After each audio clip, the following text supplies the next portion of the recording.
அந்த மாதிரி live streams பண்ணிட்டு இருந்திருக்காங்க. இப்போ பண்றாங்களான்னு தெரியாது. பிஹைண்ட் த சீன்ஸ்ல வந்துட்டு தனி ஒரு சைட்ல வந்துட்டு எக்ஸ்க்ளூசிவ் கண்டென்ட் அது இதுன்னு காமெடி பண்ணுறாங்க. இவங்களை வந்துட்டு ஒரு ஸ்கூலுக்கு ஒரு சீஃப் கெஸ்டா கூப்பிட்டு பேச வச்சிருக்காங்க. அதுவே ஒரு பெரிய தப்பு. எப்படி கூப்பிட்டாங்கன்னே தெரியல. ஆபாசமான காசுக்காக ஆபாசமான பொருளை வித்தாலாம். இதுக்கு 2 வருஷம் வரைக்கும் ஜெயில் தண்டனை இருக்கு.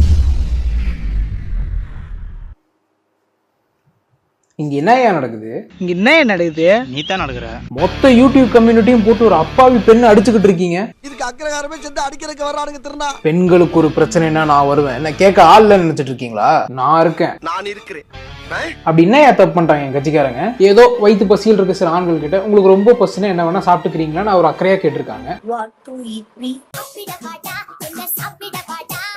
தன்னோட தீவிர ஃபேன்ஸ்க்கு அவங்க ரொம்ப டீசென்ட்டா ட்ரெஸ் பண்ணியிருக்க போட்டோஸ்லாம் ரொம்ப மலிவான விலைக்கு வித்துருக்காங்க. என்னடா வேலை பார்த்திருக்க நீ? ஃபேன்ஸ் கூட லைவ்ல இருக்கும்போது வேர்த்துச்சுன்னா அச்சோ வேர்க்குது பாய் ஃப்ரெண்ட்ஸ் அப்படிலாம் சொல்லாம நம்மளை நம்பி வந்த ஃபேன்ஸ் ஏமாந்து போக கூடாது, ட்ரெஸ்ஸை கலட்டினாலும் பரவாயில்லன்னு சொல்லி கலட்டி தன்னோட கடமை உணர்ச்சியை காட்டி பேசியிருக்காங்க. ஓ, அவ்வளோ பெரிய தியாகிங்களா? அப்புறம் சில சேனல்ஸ் அவங்கள பத்தின சில உண்மை விஷயங்களை சொன்னதுக்காக ஒவ்வொரு சேனலுக்கும் பாசமா ஒரு ஸ்ட்ரைக் கொடுத்திருக்காங்க. என்ன திமிரு இருக்கணும் உனக்கு? இது ஒரு தப்புன்னு இத்தனை பேர் வீடியோ போட்டு அந்த ஸ்கில்டு பெண்மணியை அந்த அடி அடிக்கிறீங்க. கேடு கேட்ட கேரக்டர் ஊடு கட்டி அடிக்கலாம் வாங்கடா. இப்படி அடிக்கிறதெல்லாம் தப்பு, அடிக்காதீங்க, போட்டு மிதிங்க. ஒரு தண்ணி போலம் ஓவரா போயிட்டு இருக்கு ஃப்ரெண்ட்ஸ். இப்ப சூர்யா அண்ணா அவங்களுக்கு படிப்பு இல்ல. இப்ப நான் ஆல்ரெடி ஒரு பெரிய ப்ரொபோசனா இருந்துட்டு திருப்பி எல்லாத்தையும் விட்டு 500 ரூபாய்க்கு 1000 ரூபாய்க்கு இப்பெல்லாம் நடிக்க முடியாது. நல்ல நடிப்பு திறமையை காமிச்சிட்டோம்.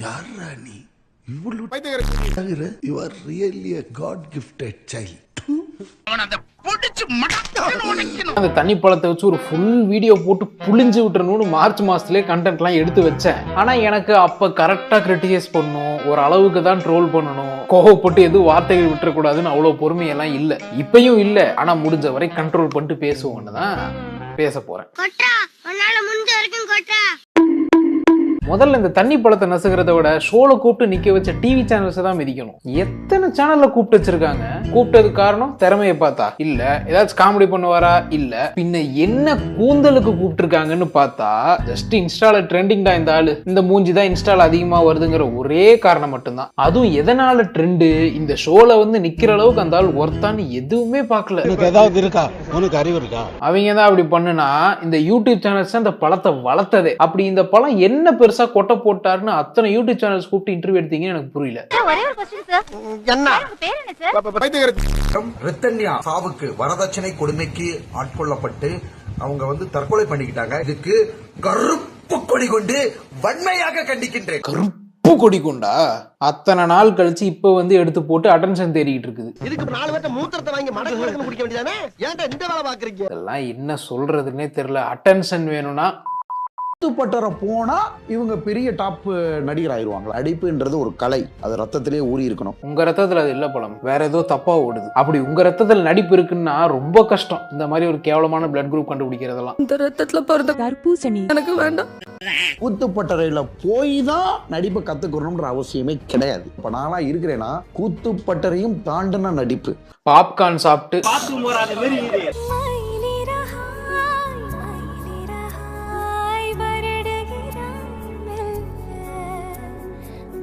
என்ன இளவு இது? இது ரொமான்ஸா? சில காஜ் அங்கிள்ஸ் எல்லாம் பஸ்ல பஸ் ஸ்டாண்ட்ல அங்க இங்கன்னு பொண்ணுகளை பார்த்தா இப்படிதான் பண்ணுவானுங்க.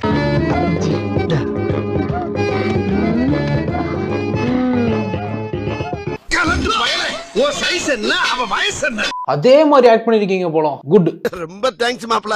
ஐயோ, இப்ப நான் சொன்னதுக்கும் ஏதோ இவரை நான் பாராட்டுறதா நினைச்சு பாரு. இவரு அவன் நம்மள கலாய்க்கிறான்டா.